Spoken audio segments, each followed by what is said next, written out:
Okay. So let's proceed to our next module. We have module 14, which is all about the trigonometric identities. So part 1, so may part 2 ito. So trigonometric identities, mahaba siya para i-discuss. So we have part 1. And this video will only focus sa basic trigonometric identities, kaya siya part 1. So our objective here is ma-identify natin yung reciprocal identities, the quotient, the Pythagorean identities, some formulas and difference formulas for trigonometric functions. So, and as well, objective natin dito is for you to be able to apply these identities sa pag-solve ng problem. So here in trigonometric identities, of course, connected siya sa trigonometric functions. So may sine, cosine, merong tangent, cotangent, cosecant, and secant. Okay? Dito may mga binigay na mga trigo functions. Okay? Pag yung trigo functions daw, is i-connect natin with other trigo function using addition, subtraction, multiplication ng numbers and variables. Magkakaroon tayo ng trigonometric expressions. Okay? So as you can see here, we have a trigo function. Trigo function, sine x and cosine x. So may minus or subtraction. So therefore, it is a trigo expressions. As well as for our second example, ayan, meron tayong 5 sine theta plus 2 tangent theta. Okay? So ayan, so merong number or coefficient kasama ng trigo function na sine, and meron tayong 2 kasama yung tangent na trigo function. Therefore, meron tayong trigonometric expressions. Okay? Ayan yung mga example. So when we use trigonometric expression in equation, we create trigonometric equations. So ayan, kapag may equal sign, usually naman nagiging equation. Okay, so ayan, tangent of x is equal to square root of 4. Cosine of 2x is equal to 1 minus sine squared x. And then second squared 2 theta plus 8 tangent squared 2 theta is equal to 5 theta. So yan mga example yan ng trigonometric equation and then trigonometric expressions. Okay. Sometimes we need to simplify, expand, or just rewrite this trigonometric expression. So para magawa natin yon, yung rewriting, simplifying, even expanding, we must use trigonometric identities. So the purpose of trigonometric identities is for you to simplify your answer, for you to substitute values sa mga problems natin. Kasi may mga problems na hindi natin masosolve if gagamitin lang natin yung mga basic formula sa trigo function, or in yung pinreset natin sa previous module, yung sine theta is equal to opposite over hypotenuse ng triangle, di ba? So hindi naman natin pwedeng gamitin lagi. So here in trigo identities, titingnan natin ano yung mga pwedeng kumbaga alternative or yung alternate way, alternate values na pwede nang gamitin sa formulas. Okay. Okay, so let's start our trigonometric identities with reciprocal identities. Okay, so ito yung first nating identities. And I think na-present na natin to sa previous topic o sa previous module. Ano? So we know that sine x or sine of x, zoom ko lang ng konti. Yeah. We know that the sine of x is equal to the reciprocal lang niya. Reciprocal ng cosecant x, which is 1 over cosecant x. Okay? So, yung kabilang side, cosecant of x is equal to reciprocal of sine x, which is 1 over sine x. So, itong 6 is tatandaan nyo. Okay? Madali lang naman siyang kabisaduhin. Kahit itong first 3 lang naman yung kabisaduhin nyo, okay lang. Para lang makabisado yung kalahati, yung cosecant, secant, and cotangent, pagpalitin nyo lang tong nandito sa right side, ay left side, saka yung denominator no right side. So para hindi na madagdagan yung kakabisaduhin nyo. Okay, okay, para namang parang cross multiply lang din yan, class. Okay, so kahit yung first 3 lang yung tandaan nyo. Okay, so proceed na tayo agad sa examples natin. So first, meron tayong cosecant theta is equal to -1/2. Pinapahanap sa atin yung secant theta. And we know kanina sa mga present natin na formula in reciprocal identities, we know that cosecant theta is equal to the reciprocal of secant theta, or simply 1 over secant theta. Okay, sir. Sir, yung nandun kanina, x po yung nakalagay. Cosine x nakalagay. Okay lang naman. Itong part na to, yan kasi yung angle natin. So, pwedeng maging x yan, pwedeng maging y, pwedeng a, or alpha, o beta, o yan, theta, pwede. So, pare-parehas lang naman yun. So, huwag kayong malilito. Anyway, ang gagawin natin dito is, pwede nating pagpalitin tong cosine theta sa yung second theta sa kabilang side. Which is provided naman din dun sa formulas natin kanina that second theta is equal to the reciprocal of cosine theta. Binigyan tayo ng value na cosine theta na negative 1/2. So, pwede natin gawin dyan, isa-substitute ko lang yung value sa ating solution. Okay, so I hope it's clear. So, ngayon, meron kang 1 over negative 1/2. So, extremes and means, pwede natin gawin yan. So, magkakaroon tayo ng second theta is equal. Huwag kalimutan yung negative. So, 1 times 2 is 2 and then yung 1. Therefore, our second theta is simply equal to negative 2. Simple as that, class. Okay. Next, let's proceed to our next example. We have here a sine theta is equal to square root of 3 over 2. Ang pinapahanap sa atin dyan is, ano daw ang cosecant theta? So, kanina binigay natin na sine theta is equal to the reciprocal of cosecant theta. And pwede natin pagpalitin yan, which is given din kanina yung formula na to, yung reciprocal identity. We know that cosecant theta is equal to the sine of theta. Binigyan tayo ng value ng sine theta, which is square root of 3 over 2. Okay, pwede nating extremes and means ulit.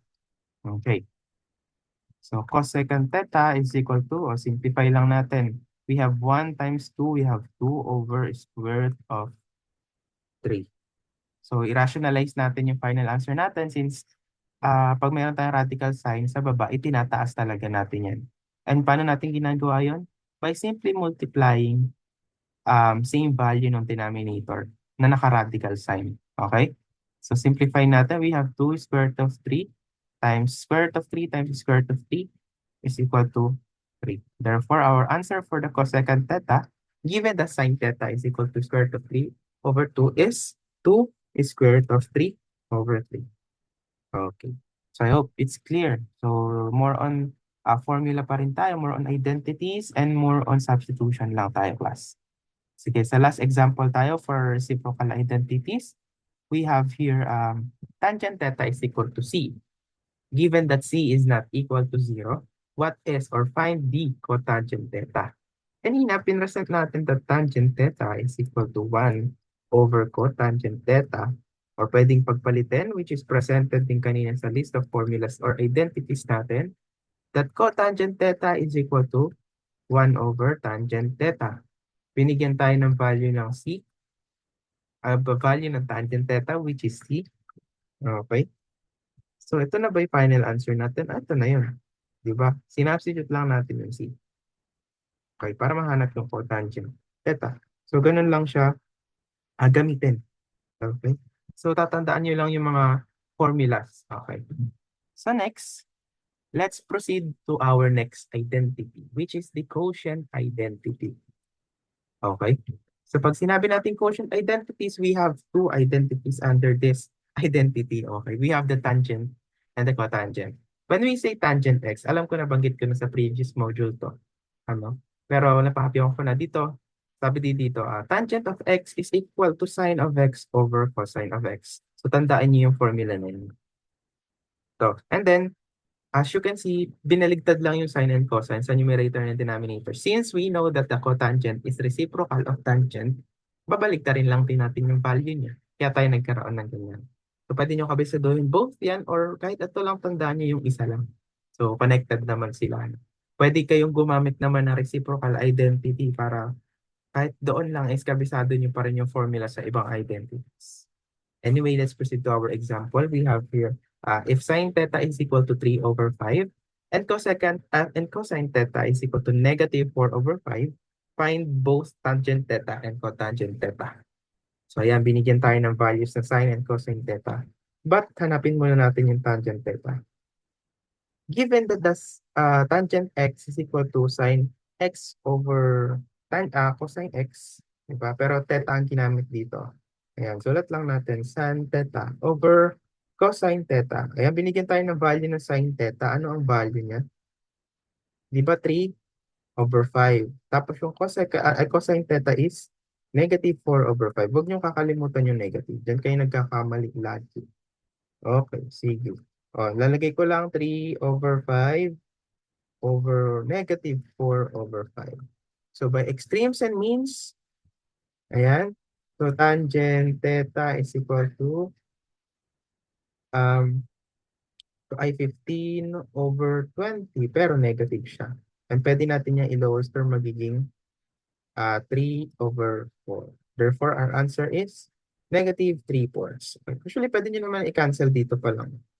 Ito pa lang sa extremes. Cancel nyo yung 5, pwede naman. So, negative 3/4 talaga yung sagot. Okay, we have now the value of tangent theta, which is equal to negative 3/4. Pagdating naman sa cotangent, pwede namang i-substitute yun ng pag ganito. Sige, try natin. Cotangent theta is equal to cosine theta over sine theta.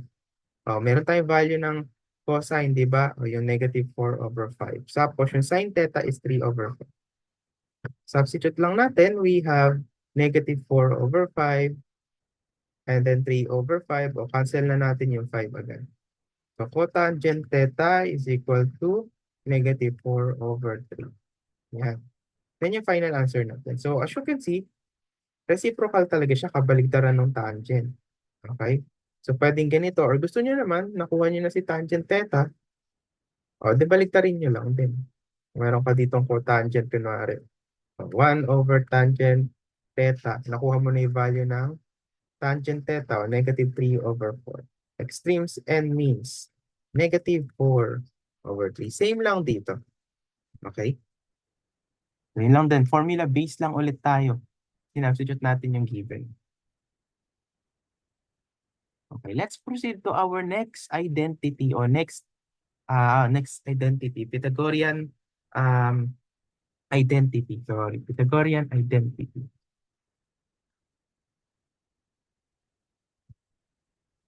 Medyo nagiging complicated na ang ating identity. So dito, etong talagang kabisaduhin nyo dapat. Okay? Yung tatlo na yan. Ay, dapat kabisado natin to. Which is, eto ay gamitin. Itong mga to, gamitin talaga. Lalo yung una. Sine squared x plus cosine squared x is equal to 1. Actually, may tuturo naman akong way on how to memorize. Mamaya, parang shortcut naman siya para madali nyo makabisado. Okay? Sige, so hindi na natin papahabain. Solve natin yung example para mas magets nyo paano natin siya ina-apply. Okay? So usually ang mga tanong dito class is simplify, what is the value of ganito. So mga ganun lang yung tanong dito sa Pythagorean identities. The only struggle na pwede nyo ma-encounter is of course pag hindi nyo kabisado ang ating identities. Okay, so let's proceed to our examples. We have first the quantity 1 minus cosine x times quantity 1 plus cosine x. Pinapasimplify sa atin yung sagot. Okay, try natin. So simplify natin by using yung paborito nating FOIL method. Okay, so 1 times 1 is 1. 1 times cosine theta is cosine theta. 1 times cosine theta is negative cosine theta plus, and then minus yan. Negative cosine theta times cosine theta is equal to negative cosine squared theta. Okay, so as you can see, we have positive and negative. Same value of cosine theta, therefore we could cancel them out. Since 0 na yan. Okay, so magkakaroon tayo ng 1 minus cosine squared theta. So ito na ba yung final answer natin? So hindi pa. Let's see if merong available identity na pwede nating magamit. So meron kaya? So meron. Pwede nating gamitin itong nasa una, no? Meron kang sine squared x. Pero palitan ko na ng theta since theta ang given natin. Theta plus cosine squared theta is equal to 1. Okay? So try nating ilipat si cosine squared theta sa kabila. 1 minus cosine squared theta.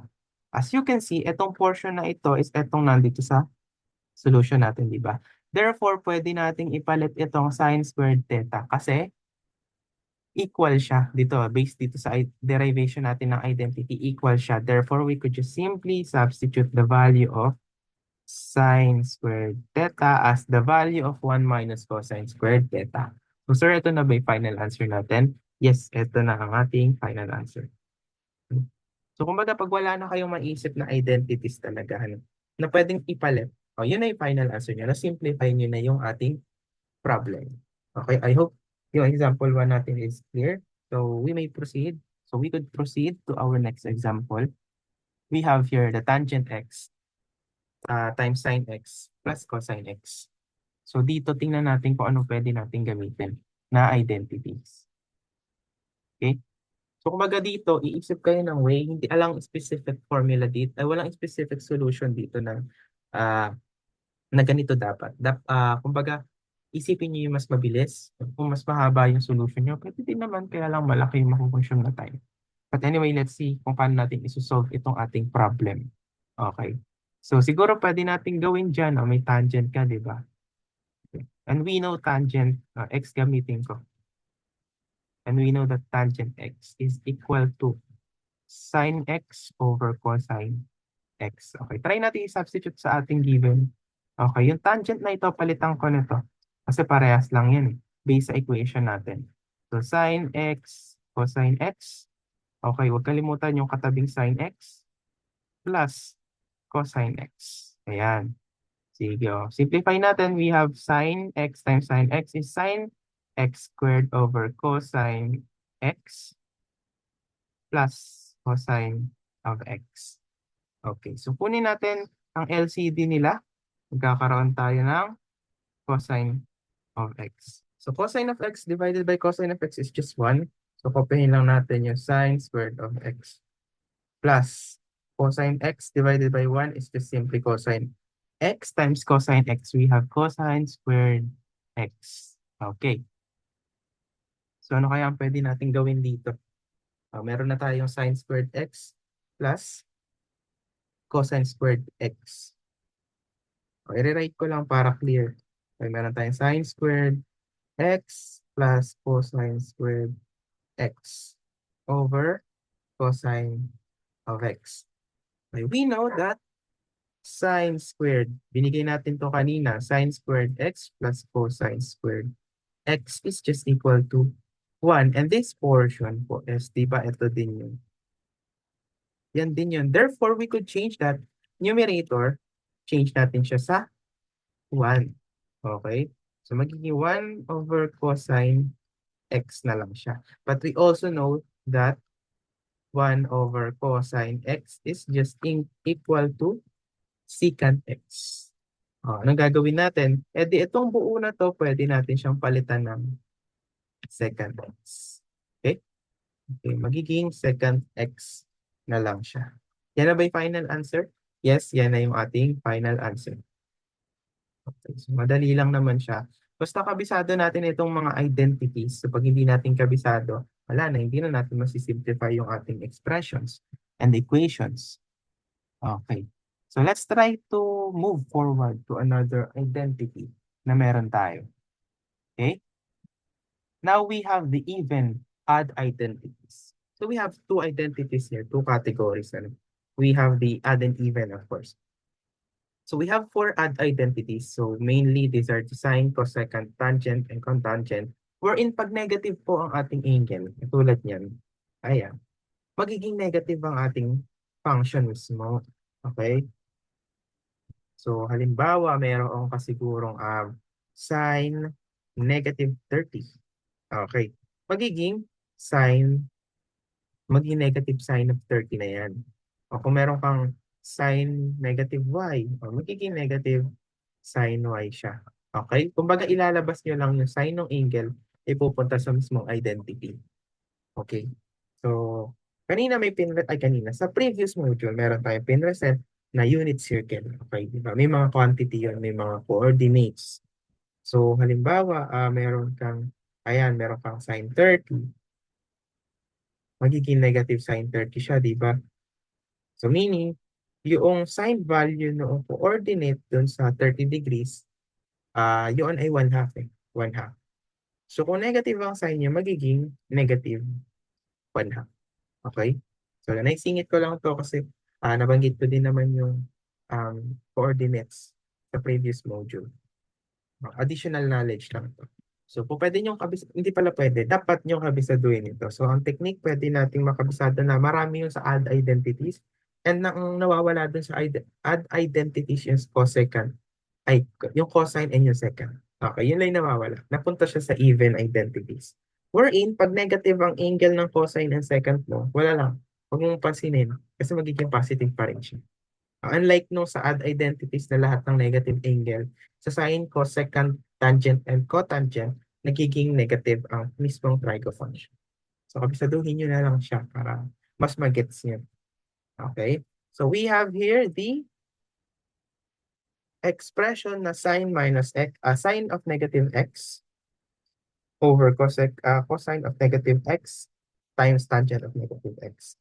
Okay. So, lahat yan, gamitan natin ng odd, even, identities. So, dapat kabisado nyo talaga. First, huwag muna natin isolve. Isa-isahin natin. Yung sine negative x, ano yan?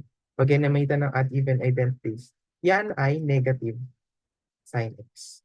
So, pagdating naman ng cosine negative x, yan ay positive cosine x dahil even identities. And then lastly, we have the tangent of negative x, which is equal to negative of tangent of x. Okay, balik tayo dito sa ating given. Substitute natin. Magiging negative sine of x over yung cosine x na positive cosine x. Magiging negative tangent of x. So may negative ka sa taas, mayroon ka negative sa baba. Yan ay cancel out na magiging sine positive na lahat. Sine of x and then cosine of x positive tangent of x. So yan na kayo sagot natin. As you can see here, meron tayong sine of x tapos over cosine of x. And ano ba value ng sine x over cosine x? Diba? Tangent x. So search na ilalagay sa taas o baba? Sa taas. Sa taas nyo ilalagay. Ito, pag pinalitan nyo to, magiging tangent x na lang siya. Sa taas nakalagay yan. I-simplify natin. We have tangent of x, pinalitan ko na yung sine x over cosine x, over tangent x. And as you can see, parehas po ang numerator and denominator natin. Therefore, cancel out. It is just equal to 1. Okay. So, ito na yung final answer natin, of course. Okay, meron pa ba tayong next identities? Meron tayong last dito sa part 1. Okay, so we have here the sum and difference formulas. Okay, pag sinabi natin sum and difference formulas, ayan, meron tayong sign. Kapag ang given natin is, o yung nasa solution natin is nakaganitong form, ito ang ipapalit natin. Ayan, itong mahaba na to. So be careful sa sign natin dyan kasi nakakalito. Pag sin x plus y ang nakalagay, yung plus din yung gagamitin nyo.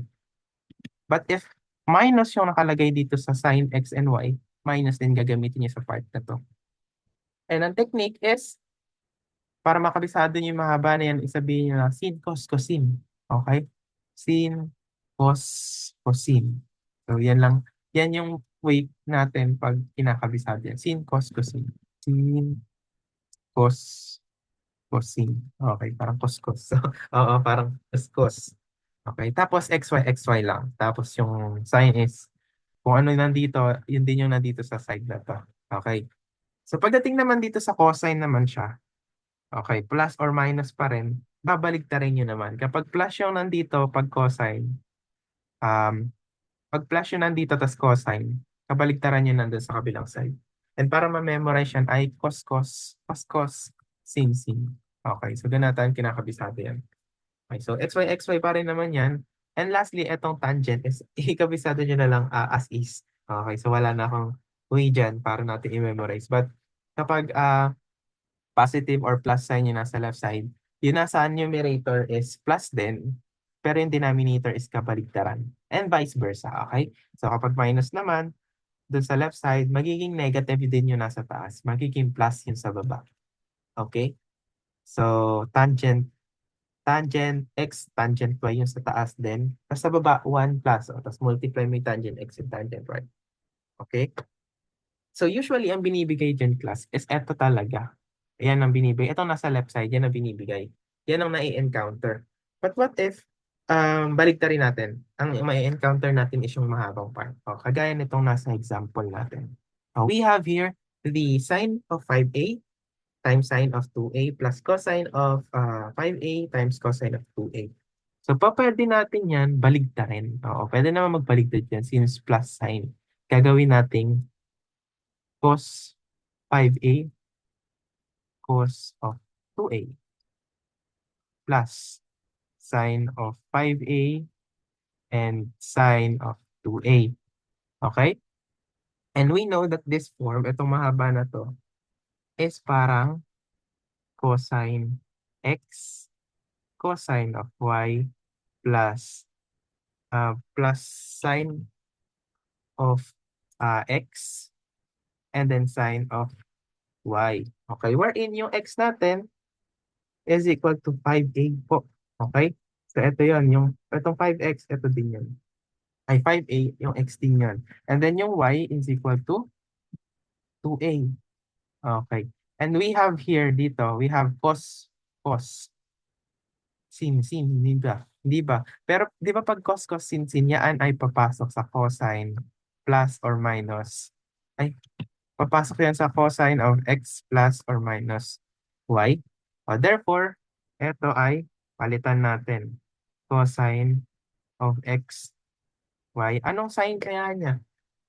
We know na kapag nasa cosine tayo, kapag andito is positive, yung nasa kabilang side niya is kabaligtaran, which is negative.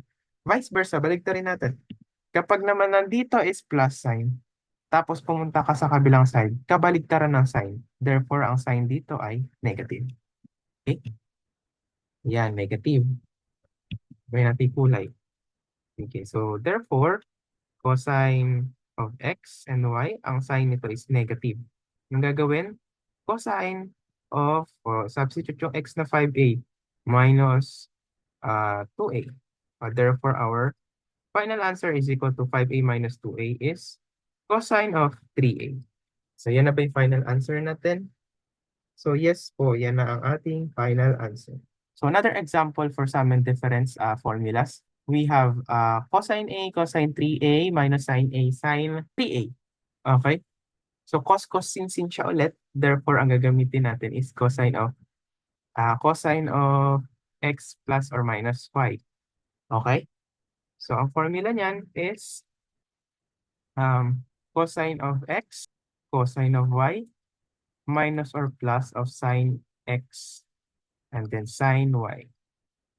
But since in our problem, negative ang ginamit, therefore ang i-adapt natin dito is negative. Burahin natin yung isa. Magiging negative yan, di ba? O, i-adapt natin dito is yung plus sign. Okay? Okay, sige. O, tingin dito sa given natin. Ano yung x natin? Yung a, di ba? Kasi ayan ang x, the x. And then for our y, parehas lang siyang 3a. So sir, paano pag hindi magkamukha yung mga angles natin sa x and y? So hindi natin pwedeng gamitin yung identity na to. So it's either may ibang pwedeng gamitin or hindi na talaga masisimplify yung trigonometric function na yun. Well, anyway, i-plug in na natin tong values na to dito sa ating formula. Okay. So we have cosine of x plus y. Okay, so substitute natin yung x and y. We have cosine of a plus 3a. And we will have cosine of 4a. As simple as that, class. So ayan, yan na yung final answer natin. Kasi hindi na natin pwedeng i-simplify yung cosine of 4a into another form. So wala nang identities. Okay. Okay, class. So let's try to add a few more sample para mas magets natin yung application trigonometric identities. Okay, first we have here the x is equal to quantity tangent theta plus cotangent theta times sine squared theta minus tangent squared theta. So pinapahanap ano yung x. So kumbaga, isi-simplify natin tong right side of the given equation. Okay, using the trigonometric identities na pinresent natin kanina. Okay? So, dito, ang pwede natin sigurong gawin dito, is usually ang ginagawa talaga pag ganitong maraming nakalagay is, ino-convert natin into parang magkakamukha na trigo function. So, in this case, try natin i-convert yung tangent and cotangent. I-convert natin para magkakamukha sila and at the same time, mas maging basic yung ating equation. But not all the times is nagagawa natin yun given na depende sa problem yun. So in this case, try natin if effective. So lagay natin yung mga na-present natin kaninang identities. So we know that tangent theta is, ito ay quotient identities, if tama ako, no? Quotient identities, so sine theta over cosine theta. And then at the same time, we have the cotangent theta is equal to cosine theta over sine theta. Okay, so pwede natin yung gamitin dito. So as you can see on the other end, sa dulo, meron tayong minus tangent squared theta. So meron tayong pinresent kanina na formula wherein secant squared theta is equal to 1 plus tangent squared theta. Okay? Okay, so yan yung mga pwede natin gawin. Sir, paano yung ano, yung sin theta o yung sin squared theta na to, hindi papalitan. So tingnan natin later na lang kung mapapalitan. So as you can see, pwede na natin i-substitute. So sige, x is equal to, palit natin tong sin theta over cosine theta plus yung cotangent na cosine theta over sin theta. Close. Yung sin squared theta, huwag kalimutan, minus. O ipalit natin. So ito kasi yung nandun sa given natin. So i-manipulate natin or i-derive natin equals secant squared theta minus 1. Okay? So palit natin dito magiging secant squared theta minus 1. Ayan, napalitan na natin yung ating given. So as you can see, meron na tayong sine and cosine na lang pero naligaw pa yung isang secant, di ba? So pwede natin gawin dyan, yung secant squared na yan, theta, pwede natin i-rewrite yan magiging secant theta squared. But we know that secant theta is equal to the reciprocal of cosine theta. Yan, ganyan. So palitan natin to. Magiging 1 over cosine squared. Huwag niyo kalimutan kasi yung nasa loob lang yung pinalitan natin ito. Meron pa rin exponent sa labas. Okay? Sige. Try natin i-plug into itong part na to.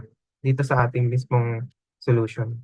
So we have sin theta over cosine theta plus cosine theta over sine theta. So dito pa lang, una pa lang, ang dami na nating nagamit na identities. We have both quotient identities. Ayan, Pythagorean identities. Tapos ito ay reciprocal. So na-apply na natin agad. O, sige, proceed tayo. We have sine squared theta dito minus. Lagyan natin 1 over cosine squared theta. O, pinasok ko na agad yung squared. And yung 1 is may squared din yan.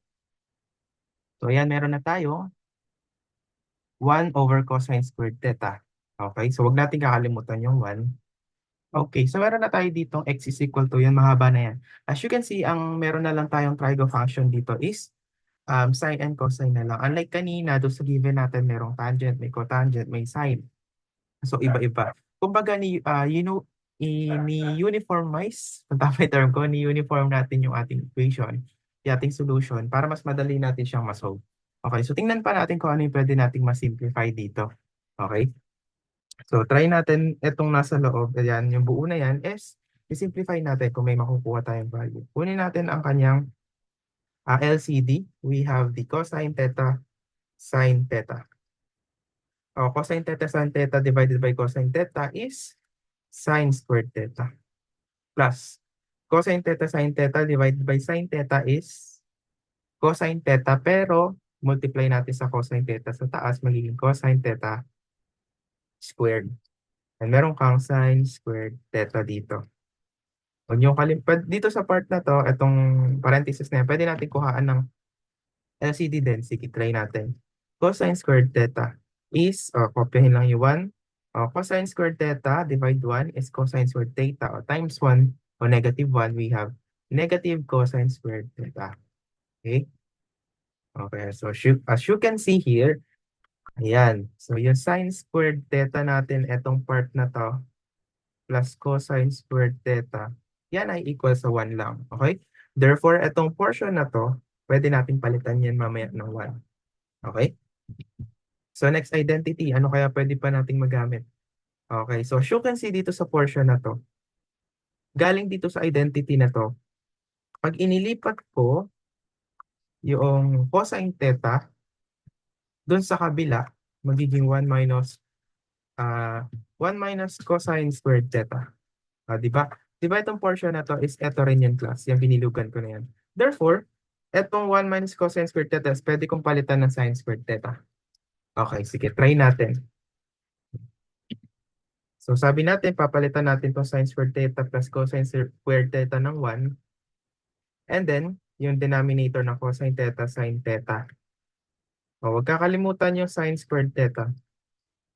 O, minus, yung binilugan kong red na to, yan ay equal sa sine squared theta over cosine squared theta. Okay? O, ngayon, ibaba ko lang yung solution natin. Sige, hindi pa tayo tapos dito sa ating solution. Next, as you can see here, meron kang sine squared theta, tapos dito may sine theta ka, no? Therefore, pwede itong i-cancel out. Ito, bawasan natin ng isa.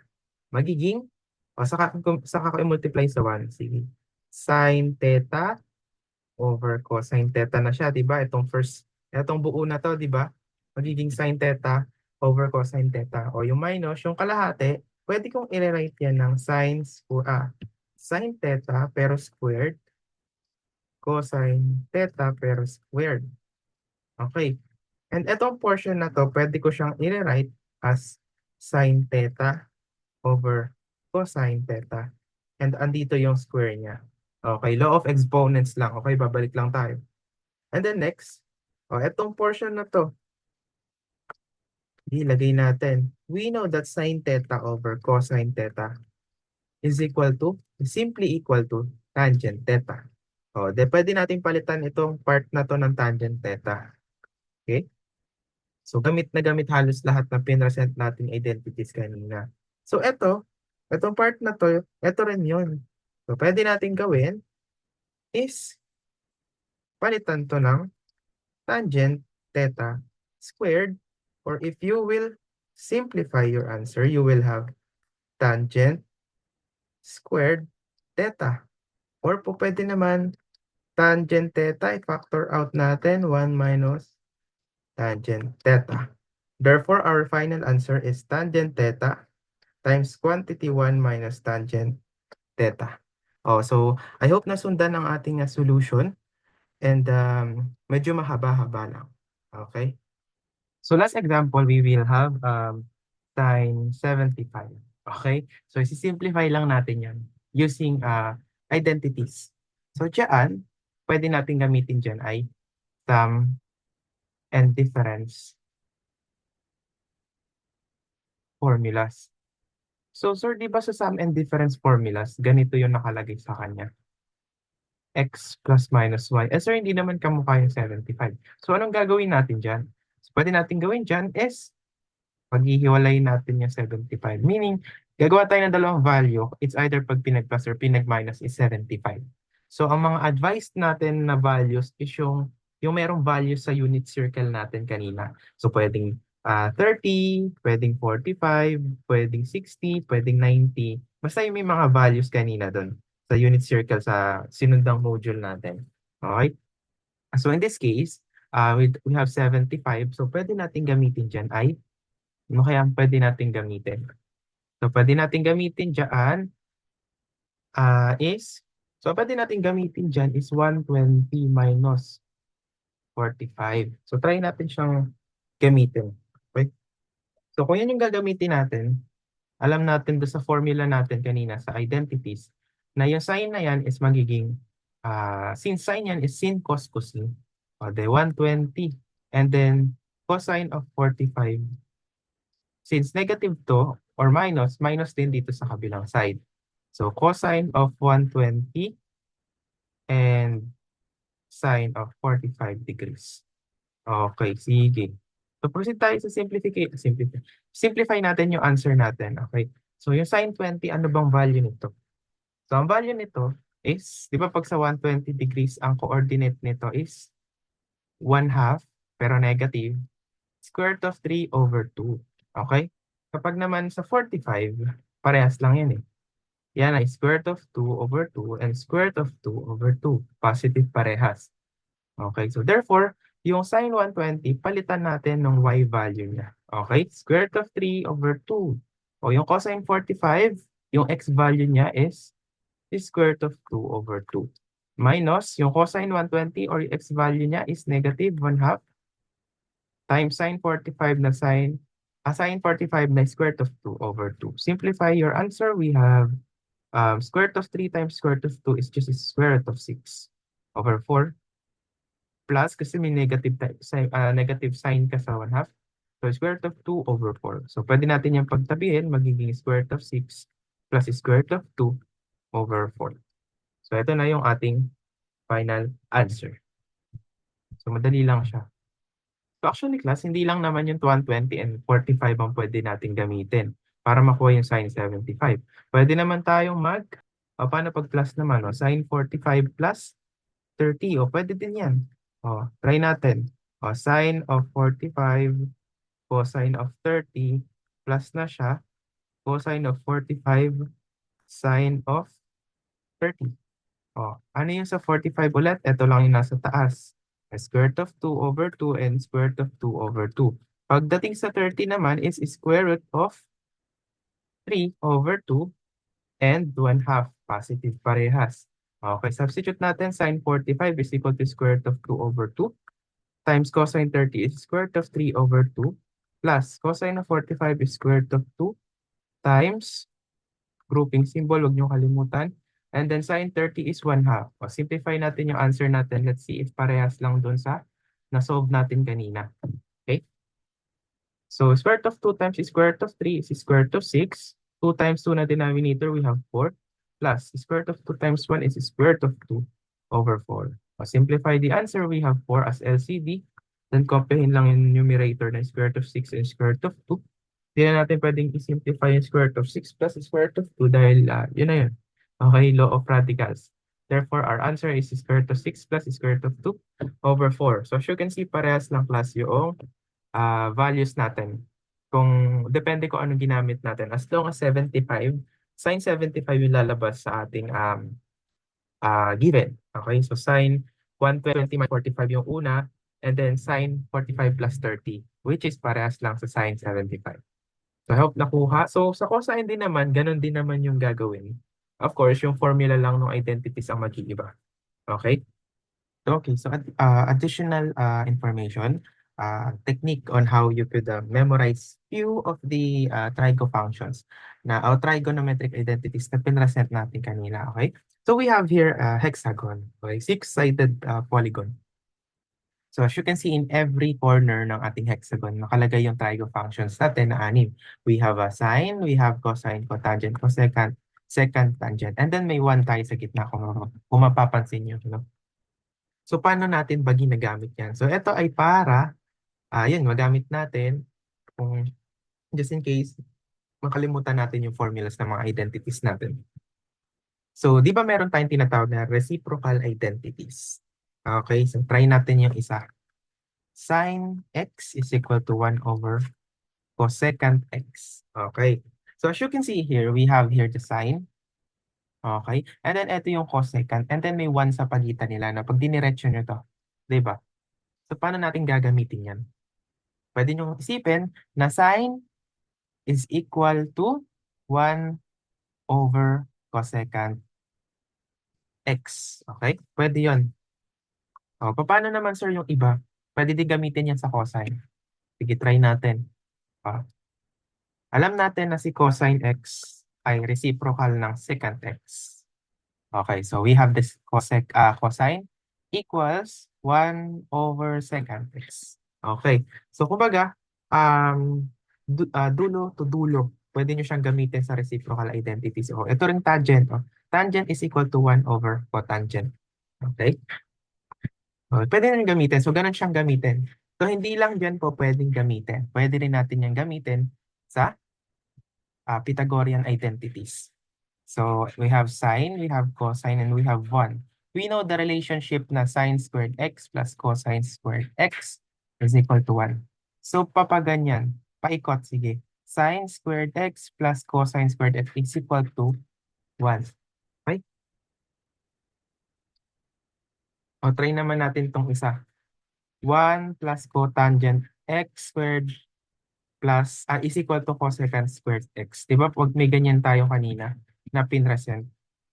Yan, is equal to cosecant squared x. O itong last, tangent squared x plus 1 is equal to secant squared x.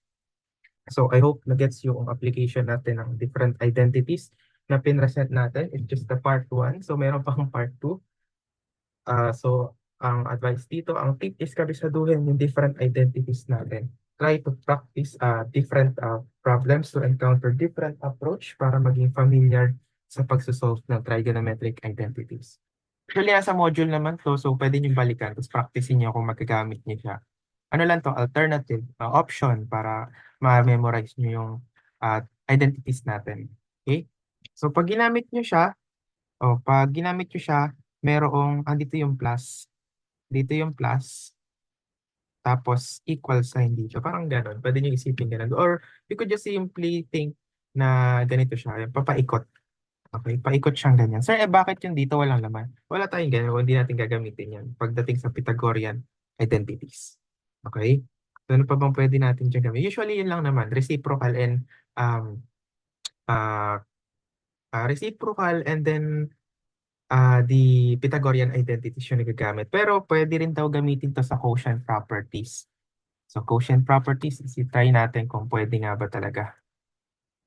Sabi dito, ayan, quotient properties, move clockwise or counterclockwise and note the two trigonometric function you pass. The first function you pass will be the top part and then the second will be the bottom part. Okay, sige, tingnan natin kung po pwede nga. Parang dalawa lang ata ang po pwede. Itong tangent, ayan, tangent. May tangent ka equal. So, tadaan ka sa sign, di ba? Ayan yung numerator. Sin x. Yung susunod na dadaanan mo is cosine yan ang denominator. Di ba tangent x yan? Kapag naman yung susunod, galing ka sa cotangent, yung una natin ginawa is pa-clockwise. Okay? Try naman natin yung counterclockwise. Counterclockwise. Ayan. Dadaan ka sa cotangent, yan yung equal. Unang madadaanan ko, sin x, yun yung numerator. Yung susunod na dadaanan mo is sin x. Which is tama, ito yung formula natin. Ano pa ba pwede natin gamitin? Sa identities, yun lang namang tatlo class. Ang pwedeng gamitan nitong hexagon natin is the reciprocal identities, the Pythagorean identities, and then yung quotient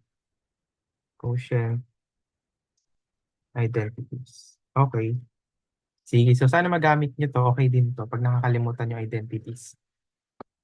So if you have questions, you may pause, you may rewind the video lecture para mas mag-gets yung discussion natin or just message me sa GC natin. So that's all and thank you for watching.